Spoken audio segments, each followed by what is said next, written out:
Yun, mayong adlaw or mayong gabi diha sa tanan no, sa atong mga viewers diha, sa atong mga followers nga nakapalo na to ug mutan-aw perminti sa ato ang video.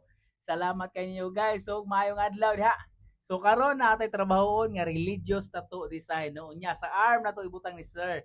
Sa nakita ninyo ato na nangi kamada na sa iya bukto na to nangi plaster ang atong naka-print stencil nga design no. So Jesus Christ ang atong trabaho karon sa nakita ninyo guys. Oh, di ba murag nahulma na gamay, medyo libog pud gamay. Kay naka-stencil pa man siya. Pero unya makita ninyo ang klaro og hapsay nga design no nga finished product na to sa katapusan ani nga video.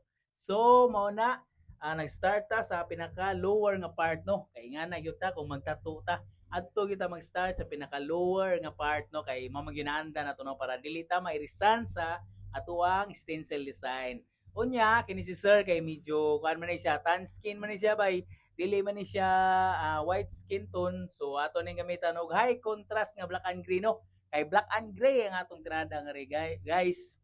So mao na ato na nang maniho diha.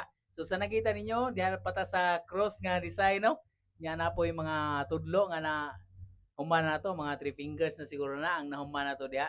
So medyo dark yun ang atong tirada nga rebay karon mas mulutaw sa panit ni sir kay dili man lagi ni siya kayo puti no. So sa mga ganahan magpatato diha o kuan dai mga religious o bisag unsa diha nga black and gray, pwede ra ko niyo i-message sa akong Facebook account or sa akong Facebook page no at Junel Tato kung maganahan mo sa ako ang mga artwork no og thank you kayo sa mga nakasuporta gyud kanunay no sumutanaw sa akong video bisag gamay ra viewers ani.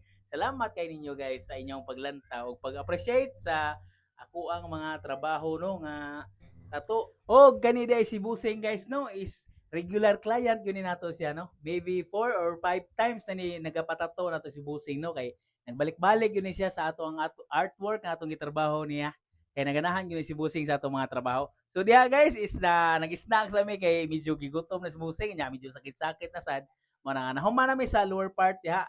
Sa nakita ninyo, pa upper part na mida guys. So, o gani day si Busing guys is dili yun siya taga baybay. Taga silingang lungsod na sa atong nakbayan sa baybay no. So mapasalamaton kayo ko sa tanan mga suporta ninyo guys sa bisan paglagyo pa nga mutuyo lang gyud og ngari sa baybay para magpatato diri sa Yunel Tattoo Studio no. Thank you kayo ninyo mga guys. Thank you kayo mga Busing. Salamat kayo ninyo sa suporta o pag-appreciate kanunay sa akong mga trabaho nga artwork no nga tattoo artwork. So thank you kayo ninyo. So diha naanata sa upper part sa taas na tanga bahin sa atong gitrabaho nga project no nga religious tattoo. Sa nakita ninyo atong giuna ang mga tunok-tunok diha guys kay mas mao na akong nahuna-huna no sa pagtrabaho ana nga unahon ako ang mga tunok-tunok para iulhin ako ang dagway mismo ni Jesus Christ para mas maklaro na ako kung saan ako magpatrabaho, kung saan ako pagpalutaw sa dagway ni Jesus Christ no. So nakita ninyo gamay na kuwang ni direct na ta gamay na lang tunok-tunok ang atong gitrabaho diha. Ug ang face mismo ni Jesus is nahuman na gyud atong shading guys. Sa nakita ninyo realistic na siya guys, high contrast na siya no. Medyo black yun ang atong gigamit da kay siyempre aron nga mas mulutaw yun sa panit sa bukto ni Busing nga mo nato no kay dili man gini siya white contrast nga panit tan skin man ni si Busing nga mo. So diha apit na gyud ta mahuman diha og ma-finalize na nato ni atong project ug makita na ninyo atong final outcome ani atong gitrabaho karon guys no. And again kani nga tattoo di ay religious tattoo is para ni sa Catholic nga kung ano religious tattoo kay lain-lain man tag mga relihiyon diri sa Pilipinas. So kini para ni sa mga Kristiyano, sa mga Katoliko. So diha ato na nang gipaspasan diha, ato na nang gibirada kay karon taud-taon mag-highlights na ta sa atong ikamada guys. Og kani day nga design guys no is ilahag yun ni sir no mismo nga design kinuha nila sa Google. So naghimo gyud kog design ako nga akong design ni Busing para sa iyang arm para mas unique yung nga design no.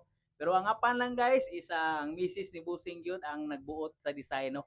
Ang gusto sa misis ni Busing is kani yun mismo nga design. So wala gyud ko mahimo, no choice ko no. Kay sila ang Busing is commander man gyud daw masunod ni Busing.